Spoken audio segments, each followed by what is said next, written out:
Hello everyone, this is Briarsenal and welcome to Tyranny. This is a game that came out in, I want to say 2016, actually around the same time Darkest Dungeon came out. But this is one of those games that I found to be really good story-wise, and I figure it would be exciting for us to go through. So I'm going to go ahead and pop up a new game, because I do have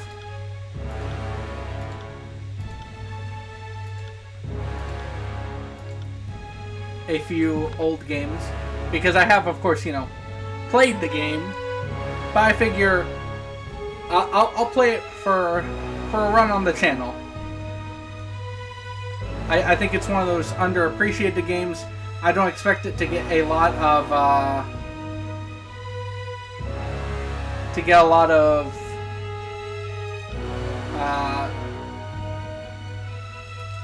traction, but it's one of those games that I just enjoy playing, and I'm going to play it for more of that sake, more so than getting views or anything like that.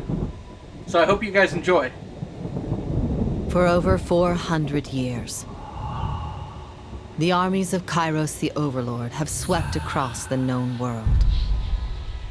All who stood against them fell before their might. Even the Archons, women and men of immense power, were forced to kneel, chained to the Overlord's will. Now Kyros' final conquest has come to our corner of the world, and two of the Overlord's armies compete for the honor of taking our lands. The elite disfavored, and the teeming horde of the Scarlet Chorus. The voices of Nerat, spymaster and Archon of secrets, guides the fierce and undisciplined masses of the Scarlet Chorus. With each battle, the Scarlet Chorus grows stronger, as the defeated are given a simple choice: serve or die. Graven Ash, Archon of War and the Overlord's most loyal general, leads the disfavored. Though small in number, Kyros' ironclad legion has never met true defeat in open battle. Watching over the two generals is Tyranny, the Adjudicator, Archon of Justice, eldest of Kyros' minions. Tyranny brings Kyros' laws to newly conquered lands, aided by the Fatebinders, judges and executioners of the Overlord's laws. You were among the youngest of the court of Fatebinders when Kyros' armies came to our lands. How could we have known that the fate of thousands would rest in your hands? Woo! Alright. So we're getting into the good stuff. We got Floating Bronze Mask Man and, let's see, Master Roshi looking grandpa, I guess? I'm a guy. I'm probably around, tall and lanky is probably me. And then, white as all heck.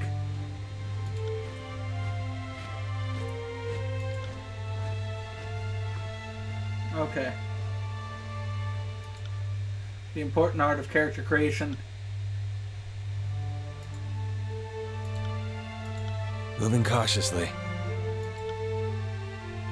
Oh, neat. Can customize my tats. Is there a way I can see my tats?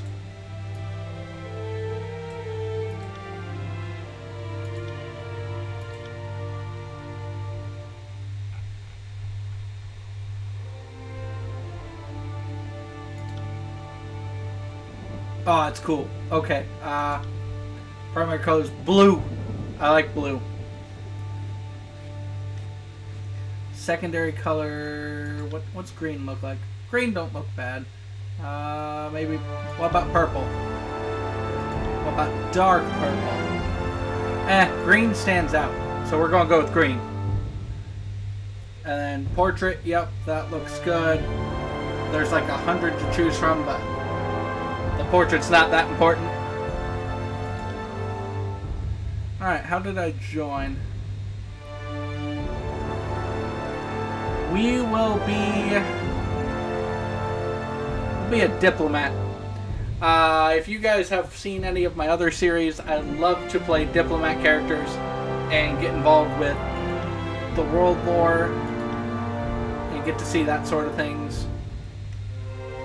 I was trained in the following combat style. Alright, shield and sword it is. We'll go with Sunder for our move there. And I was also trained with... I guess I'd go with...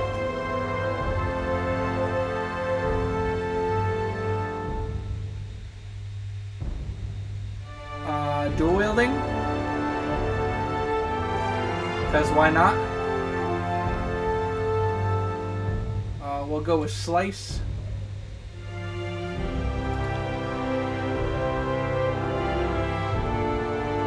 Okay. Also very important are the colors we're going to be wearing.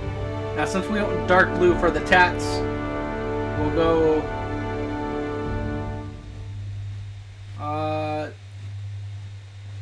I'm thinking maybe red. No, red.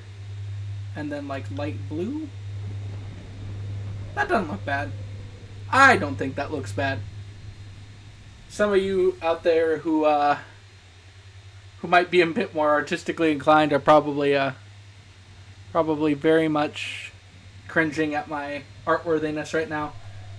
Are there any really cool banners that I should... I kind of like that one.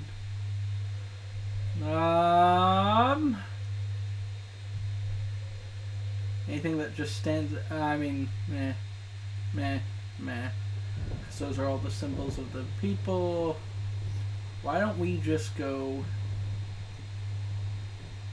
with this one? Because that just looks cool as all heck. Banner colors. We'll just keep red and gold for that. I like the way that looks, so we'll go with that. Enter the name of Briarsenal. Briarsenal. Alright, here I am. Alright, so now we gotta set up our stuff here. Resolve, wits, vitality. Let's bump up vitality a bit. Quickness is alright, but we're probably going to go with finesse.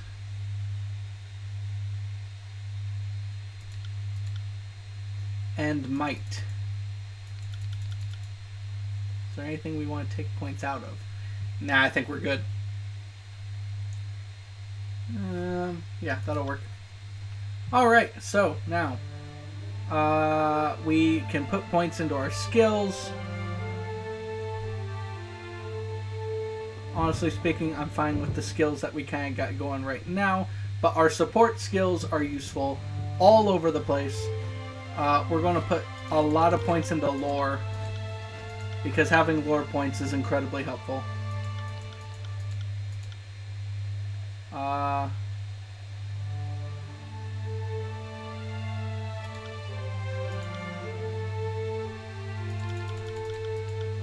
Because these are all skills that you use for dialogue, so honestly speaking, I'm going to do what I do for a lot of games and ignore combat in favor for story.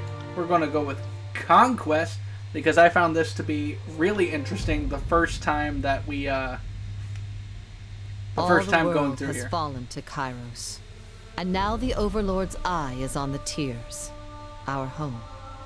The last corner of the world free of Kyros' reign. Two armies, the Disfavored and the Scarlet Chorus, march south from the Northern Empire, the last realm to fall to Kyros a century prior. In the early days of 428, Kyros' armies arrive at the Gates of Judgment, the mountainous border that we Tiersmen so long believed unassailable.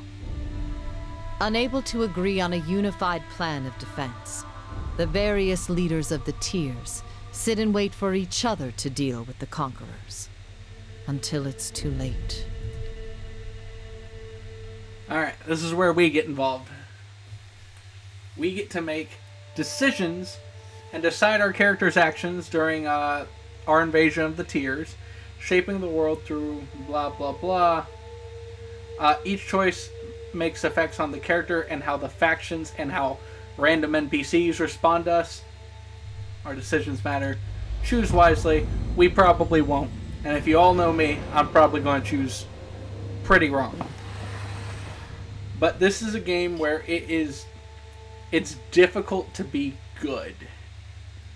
This is a game where your choices aren't good versus evil. It's not good and really not good. And you'll see what I mean here in a minute. The Bastard City stood on the northern border between Kyros' empire and the Tiers. Built upon a natural harbor at the crossroads between realms, the city was a nexus of commerce. To the Tiers, it was the center of all wealth. To a northerner, it was little more than a backwater trading post. Its symbolic status as a gateway to the continent made it a natural first target in Kyros' military conquest.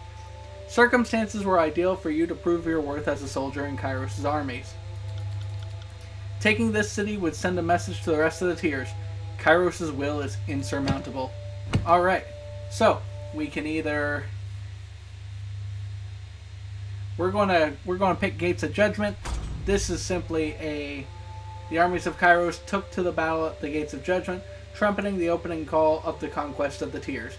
The two armies, the Disfavored and the Scarlet Chorus, brought their distinctive sense of order and chaos to the assault. You went to battle alongside the army whose approach best suited your strengths, which would be, I personally, through my ideals, like the Disfavored.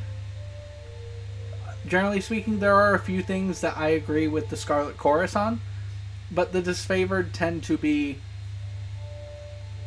a better option, I guess, in my sense. The Bastard City learned too late that a military is earned and never bought. The mercenary army quickly found themselves outclassed by the superior tactics and formation of the Disfavored. Those few who lived to the end of the battle were rounded up, the weak executed, and the strong enslaved to haul the army's wagons on the journey south. Now, of course, you never have just a pure mercenary army. I mean, mercenaries in general, according to... Oh, boy. No. Machiavelli, yeah. In The Prince. You shouldn't have a mercenary army because they'll just take the coin and run. They have no fealty to you or to anything else. Alright. We're going to go ahead and... Let's see. Feeding the host. You found a way to feed Kyros' armies in enemy territory. Sure. Confiscate merchant caravans or pillage farmlands. We're going to go with confiscate merchant caravans. So, against the most optimistic projections, the Disfavored and Scarlet Chorus made short work of the local defenses. They did so well that the armies quickly outpaced their supply caravans. Troops were plentiful, but food was scarce. You only had time to execute one plan to secure provisions. You authorized Disfavored troops to confiscate food and supplies from traveling merchant caravans. The Tiers had already spent ignorant centuries glutting themselves outside of Kyros' law. After raiding the wagons of unsuspecting caravans and securing a day's worth of provisions and supplies, the Disfavored found a cache of goods hidden behind a panel. They confiscated potions and elixirs bound for secret contacts within the Bastard City. The haul filled the Disfavored larder with provisions for the following year and denied the defenders of the Bastard City supplies that they would desperately needed in the siege to come. The armies of Kyros amassed around the Bastard City, the first bastion of the Tiers to fall. Both armies longed to storm the walled outpost, the Scarlet Chorus howling for plunder, and the Disfavored forming a unbreakable shield wall. Your prowess on the field of battle had carried them this far. There was one more step before total victory. Who do I support? Let's see. So the plans are to burn the city. Nah. Assault on the main gates. Sabotage the city's defenses. I want to see how this one goes. You led a mixed band of disfavored and Scarlet Chorus scouts over the city walls to sabotage its defenses. Yeah, go for it. Though it was challenging to earn the cooperation of both armies, their shared interest in taking down the city defenses allowed your scouts to work as a single unit. Once your forces scaled the walls, a mixture of tactics and savagery destabilized the city guard, who quickly lost their command over the defenses and were forced to surrender. Lacking the support of archers or siege weapons, the bastard city fell quickly to Kyros' superior might. Nailed it! And there is the city that we have taken. We now own this area. Now, we get to choose. We can either go to Lethean's Crossing, which is where it looks like iron is pretty important. Or we can go to Apex.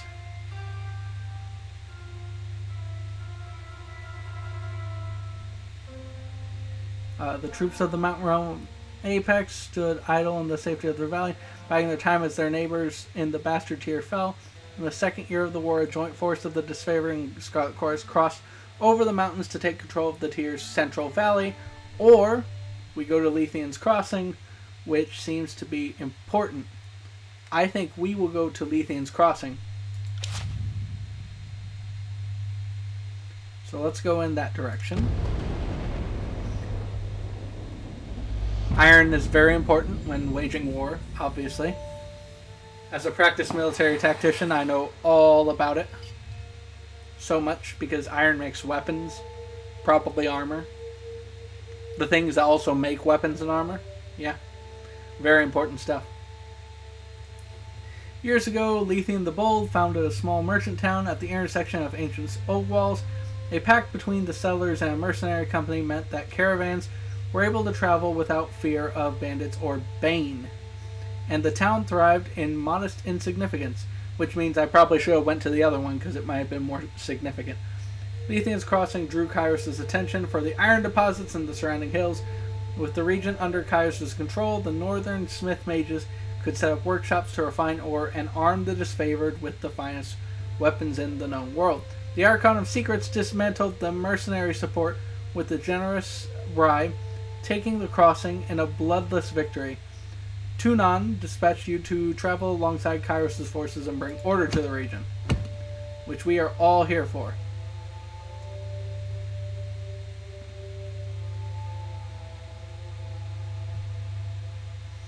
The iron must flow. You found a clever solution to improve production of iron weapons and armor. Sure, that's kind of what we're here for. Kyros' smith mages worked day and night to create weapons. No one faulted their dedication, yet production was low. The plans that came to light proved divisive to the disfavored and Scarlet Courses. On one hand, any additional manpower was needed for fighters, not forges. On the other hand, the celebrated weaponry of Kyros' armies needed to be fiercely guarded. So, draw from Scarlet Chorus recruits. Conscript a tribe of beastmen. We should use our own people. Scarlet Chorus took refugees from the recent influx and forced them to serve in Kyros' military. You repurposed these individuals to haul wagons of iron for the smith mages. This proved an inconvenience to the Scarlet Chorus, who relied on their force of numbers to be effective in the field. That's alright, we're not really fighting here. The population of Lethean's Crossing had swelled from the emptying of lands destroyed by Kyros' armies. Although the Scarlet Chorus fought to keep the refugees under their control, the need for production could not wait. The new recruits were reassigned to haul iron ore from treacherous mine shafts, labor more befitting slaves than Kyros' artisans. Though the disfavor grew stronger with the advantage of more weapons, the Scarlet Chorus diminished as their ranks found themselves with one less opportunity for growth.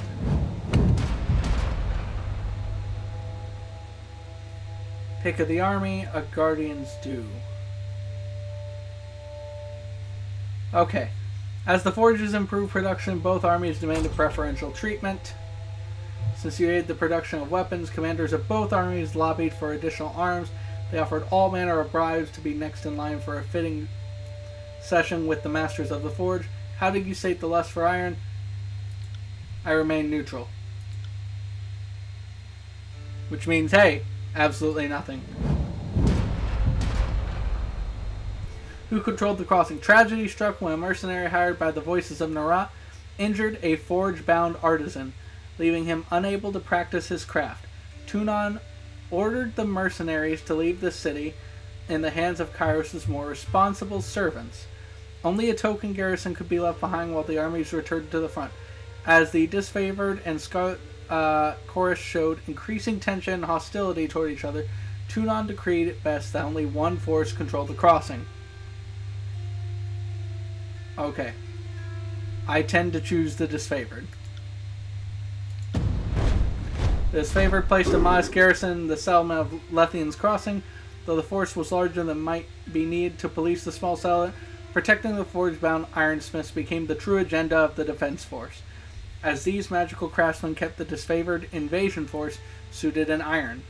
Relieved at the departure of the Scarlet Chorus, the citizens of Lethian's Crossing felt they got the least of two burdens. You received word from Graven Ash thanking you for your decision. The forge-bound and their weaponry could not be entrusted to the voices of Narat. Alright, we have settled this area. Bam. Alright, now we can go to Valium Citadel, Azure, or Stalwart. I kind of just want to go to wherever the Citadel is.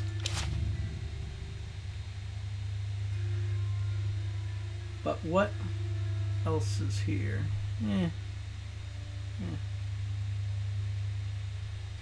We'll go with the Citadel for now.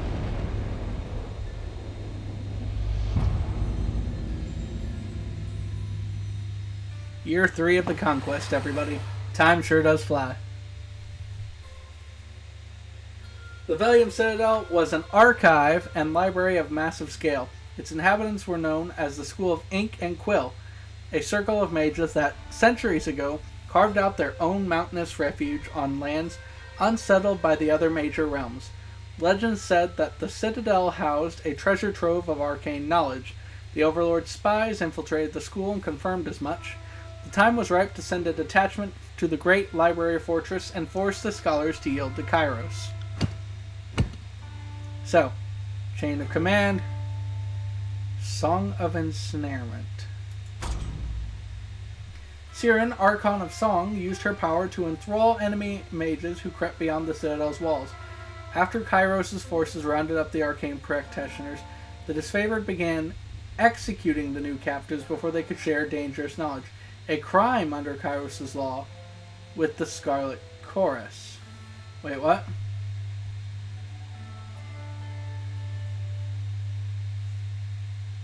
Punish the disfavored or muzzle the mages.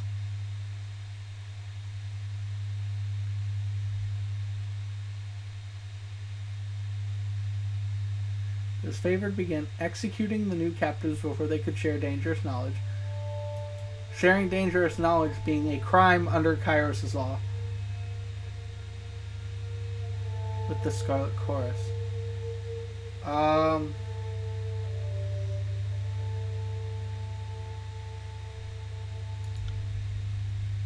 You calmed the disfavored with a compromise. The mages' mouths would be bound with iron brittles, preventing them from speaking their forbidden knowledge. So sure, go with that.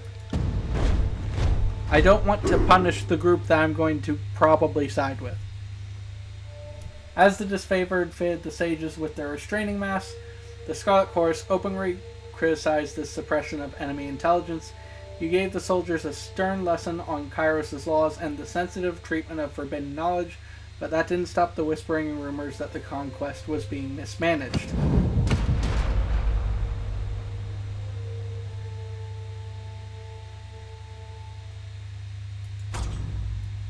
The Archon of Song incited Scarlet Chorus recruits to fight their leaders.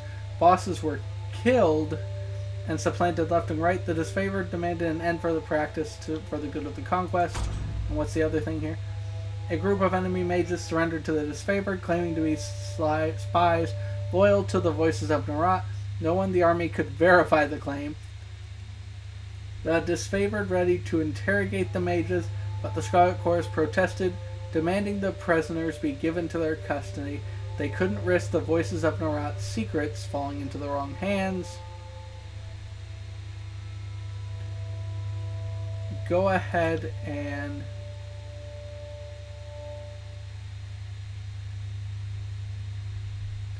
yeah, we'll see how well we can go with this. Seems to be the better. The Scarlet Chorus accepted the mages into their company with gratitude. After secreting them with intense and out of earshot, you presume that a discussion or interrogation followed. When asked about the following day, the Scarlet Chorus admitted that they sent the mages to the Voices of Narat with an escort, dispatching them under the cover of night without due authorization. You reprimanded the soldiers for keeping you out of the loop, but there was naught else to be done in the matter. The Edict of Fire. Food and morale dwindled as the siege party realized the enemy would win this war of attrition. Tunon sent word that Kyros' patience had run thin. The Overlord would cast an Edict of Fire on the enemy. The parchment arrived in a slender case of engraved iron. Written on it, the words of a spell powerful enough to destroy the citadel. You had the choice of when to read the edict. Reading it at sunrise would offer your enemies no warning of the devastation to come. You could also wait until sunset, giving them ample time to flee or make amends. Let's go ahead and give them time. Yeah, give them time. Claiming that they had spies within the citadel, the Scarlet Chorus urged you to warn the mages of the Overlord's edict. Granting their request, you met with the enemy under a blue flag of peace and warned them of their doom, giving the Chorus spies and the enemy a chance to run. As the sun dipped under the horizon, you read the words of the edict. The earth shook and red-orange light glowed in the foundation of the sprawling citadel. Bubbling up from under the library, a torrent of lava heated with explosive force, gushing from windows and between loose bricks, melting winding trenches in the surrounding land. Days later, the flames still raged on. The conflagration continually fed and renewed by the power of the edict. And that is a very heavy part of this game. The armies of Kyros left the devastation of the Vellum citadel in silence. From that day forward, the Tears came to know the once noble citadel as the Burning Library. This was an undisputed loss of resources, knowledge, culture, and life. But a message had been sent. The Overlord will not tolerate defiance.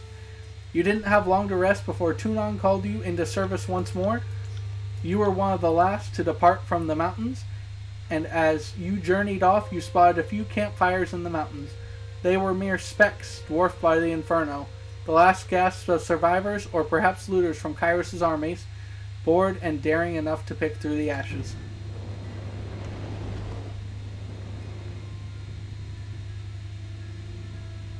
And that is the end of the conquest. So, we're going to continue. We're going to, some of those choices that I made were different from the ones that I made the first time. I do remember that. Also, freaky as all heck. Why is the statue spilling blood? The year is 431, and Kyros' invasion has shattered all major opposition in the tiers. The Younger Realms, the Bastard Tier, the Free Cities. All who defied Kyros lay broken by battle, or bowed in surrender. The two armies of the Overlord, the Disfavored and the Scarlet Chorus, now control our lands. But our will is not yet extinguished. Not entirely.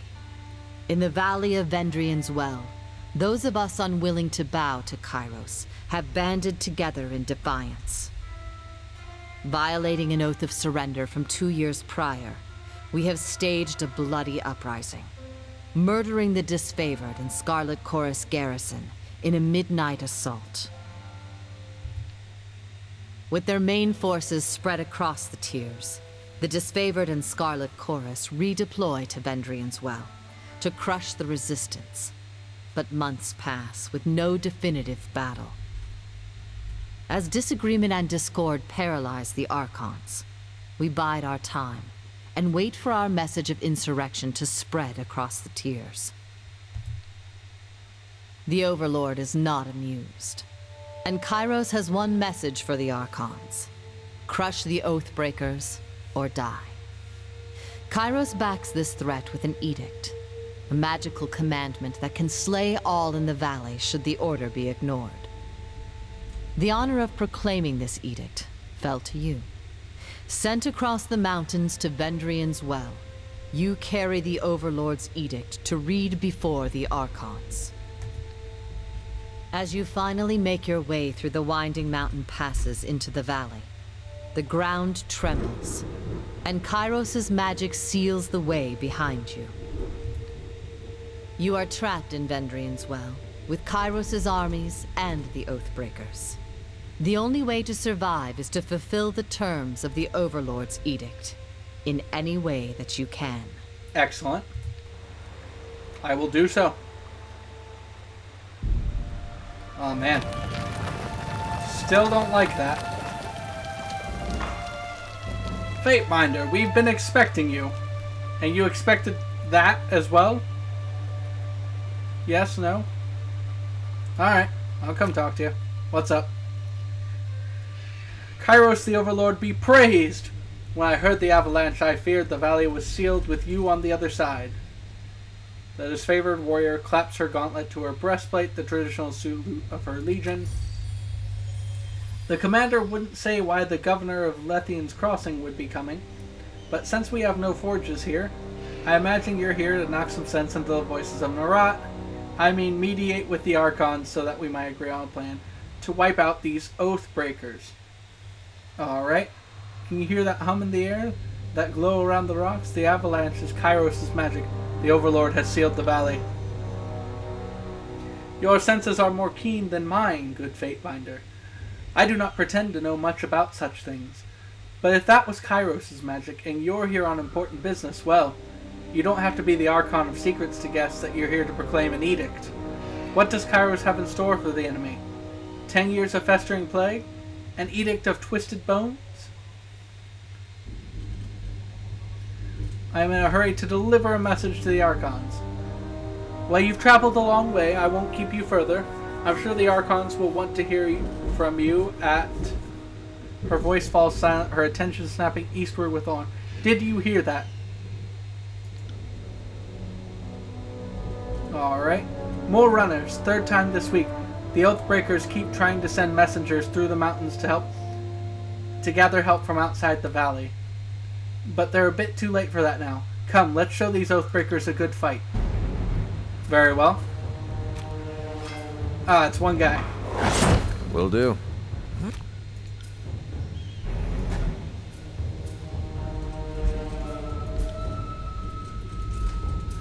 Tyranny uses a pausable real-time combat system.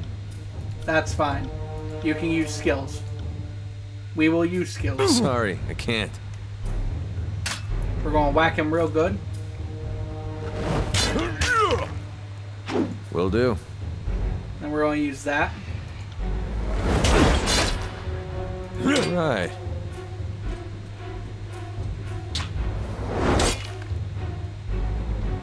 See? Bam. That's one down. Let's check further along the path for more. Sure. Can I loot, though? I can loot. So let us loot and let us move on.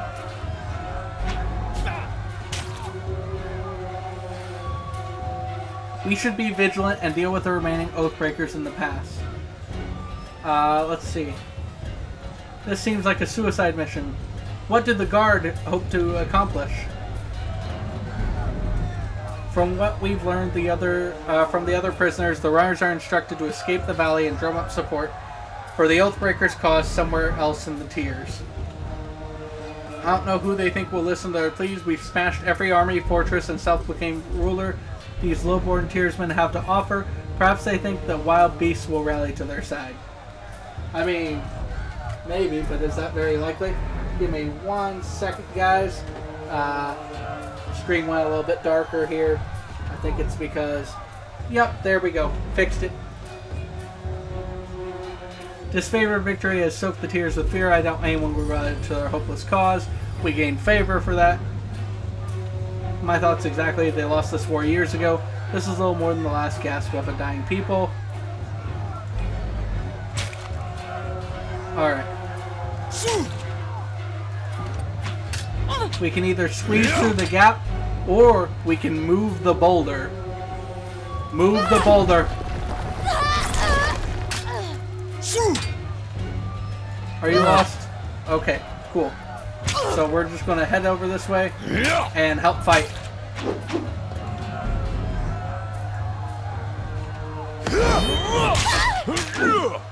Will do. See?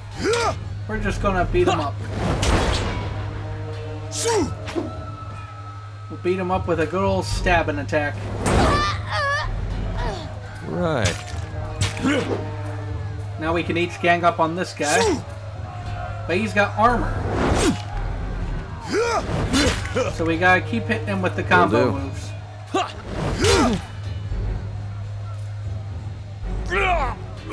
Alright, good. We won. Oh, they're barely injured, but they look like they're actually pretty hurt. Okay. I'll move on ahead. Don't worry about me. I'm just a very important person here. Several skulls bleached by the sun are spiked on a roughly hewn post. It is the only heraldry the Scarlet Chorus needs. Yeah, this is one of the main reasons I do not like the chorus.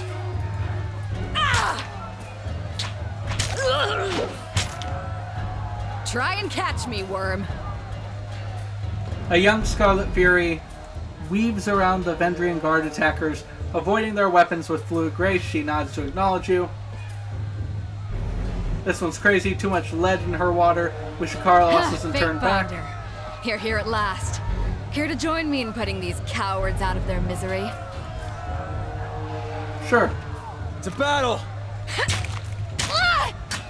Why wouldn't I join you? I mean, you're kind of outnumbered here. Not that it seems like it's going to matter.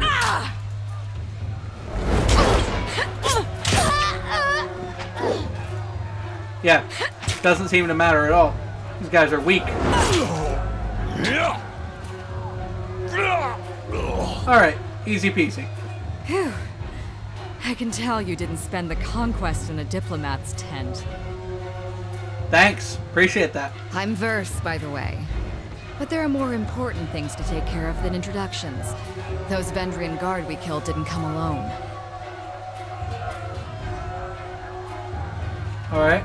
The voices of Nerat told me to intercept you at Edgering Ruins before you busied yourself solving all of the camp's problems. Guess I was too late. Okay. You're due for a meeting with the Archons, but we should handle the small matter of this ambush first. Sure, let's join the Eager. fight. I like that. Before we go, you might search among the remains of our fallen comrades. Wherever they're bound, I doubt they'll miss their boots, much less any rings or any useful iron they might be clutching. Okay, so rings are currency. No reason to pity the fallen. I know this, of course, Before because long, I played we the might game, wish we but joined them here. I figure But I at will least we'll enjoy explore. heavy pockets and warm toes. Indeed. For the voices of Nerat! Well, I'm not doing this for the voices. You can do On it it. for the voices if you want. Well, let's just kick some butt. Where's the fighting happening?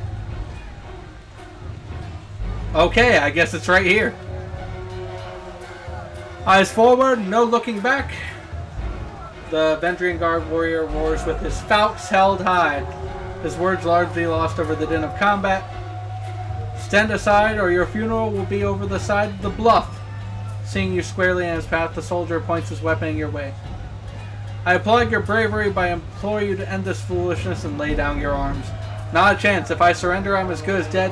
At least we can drag some of Kyros' chosen along our short sortie to that void. Scarlet Chorus reinforcements, hurry. Oh, okay, cool. We got backup. Run down the Oathbreakers! Let none escape! From the red mob of reinforcements from the south, a blood chanter emerges at the head of the rabble, the ornamental crest of her staff, pulsing with crimson tones, signaling sigils of magic, and wordlessly moving her mouth. The Blood Chanter scribes a series of spells into the air. A red glow surrounds the Vendrian Guard warriors as the Chanter's magic worms its way into their minds, blinding them with rage. Hold position, all of you! You there, keep to the path! The warrior gestures along the canyon trail, but his soldiers turn their attention to the Scarlet Chorus, roaring challenges. No, don't engage them, we need to run! But you can't run because, well, we're here. So we are going to engage.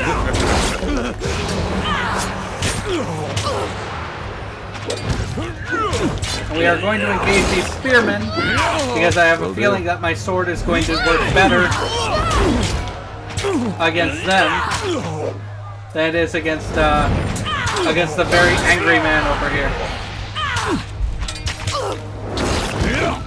This is useless. I should try some...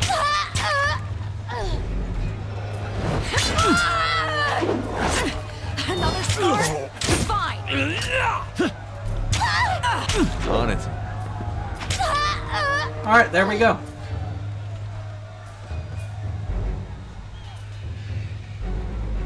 Nailed it, and that guy is down. Come quick, we have a situation on the cliffside. They have the commander. Alright.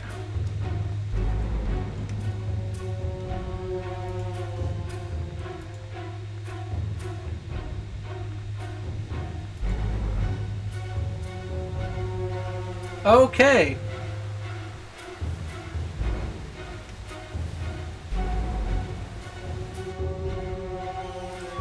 Stow your weapons, or we find out how long a man screams before hitting the ravine down below. Cornered between a precipitous drop and a band of angry soldiers, the Oathbreaker warrior holds a disfavored officer at knife point. Skewer him! Worry not for me, Graven Ash will protect! The disfavored officer winces, blood seeping through the seams of his bracers and, I don't know how you say that. It's either curious or curious. I want to say it's curious. Or queerous? I have no idea how to say that word. You heard the man. He plainly invited you to use that little blade of yours. What are you waiting for? Permission from your pimp? This blade... With a jerk of his knife, he slices it off a clump of Drastus' man's hair. If you're so eager to see your ally dead, just step closer. Alright. Lower your weapon, then charge forward and rest the knife. Ooh. Sounds interesting. The Oathbreaker cracks a wide smile as you lower your weapon. That's right, now the rest of you, drop those weapons. With his attention on the other warriors, you dash forward. He reaches out with his dagger to slay Drastus, but your hand is already on his wrist. With a wrenching twist, you mangle his hand, dropping the dagger harmlessly to the ground. The disfavored warriors rush forward from either side of you. Tyrell barely manages a strained gasp before being hacked and impaled upon their swords and spears. Alright. Well then. Kyros be praised, that Oathbreaker fought with the rage of Cairn himself. Drastus slides a trembling hand along the cut on his neck. Thank you, Fatebinder. I thought today was my last. Who is Cairn? Cairn, the mountainous Archon of Stone, accompanied the disfavored on the conquest of the Tears. His temper and proclivity toward destructive solutions often branded him a liability to the otherwise orderly takeover, but his powers were not easily dismissed. During the Azure campaign, Cairn went on a rampage, declaring himself independent of Kyros. That probably didn't go well. Okay.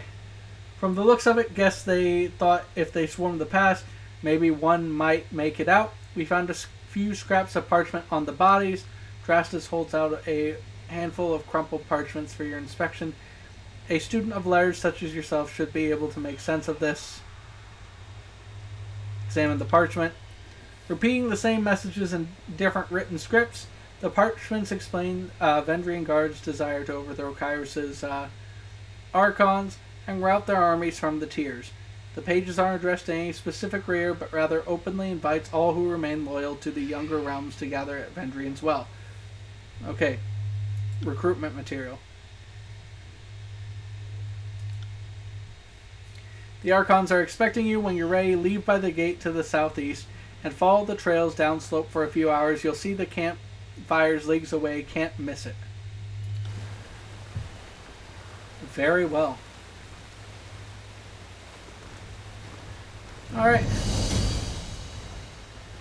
And now we have a companion. The companion is helpful.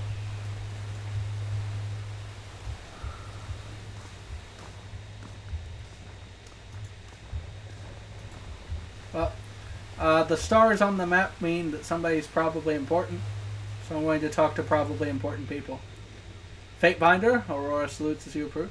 We are honored by your presence.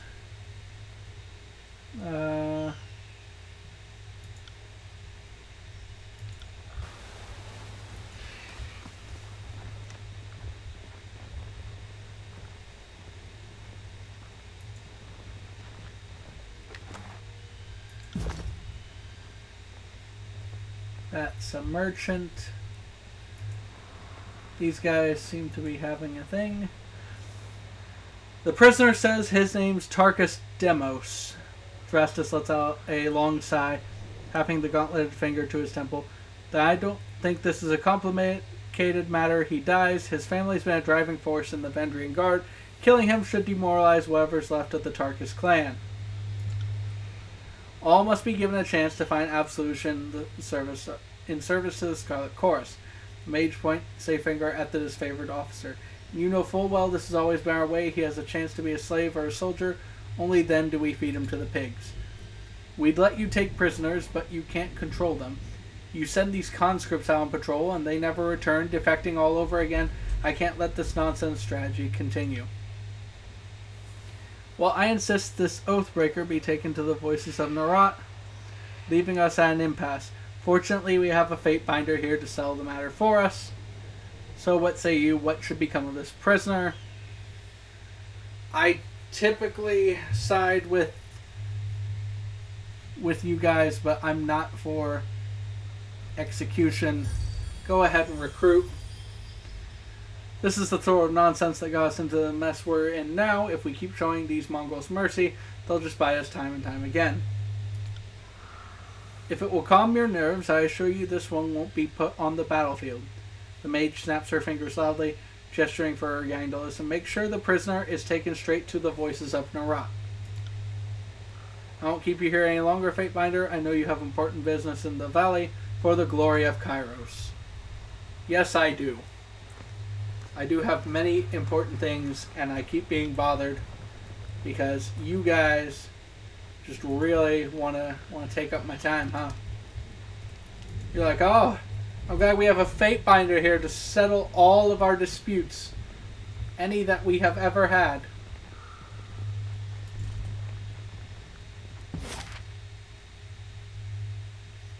Alright, we're going to head to this favored camp. And that's where we're going to leave this first episode off. I know it's probably a little bit short, but I figure it's a nice enough introductory into what the game's like, into what the game will be like when I continue this playthrough. So thank you all so much for tuning in. This has been Briarsenal. I hope you all have a great, wonderful day, and I'll see you in the next one.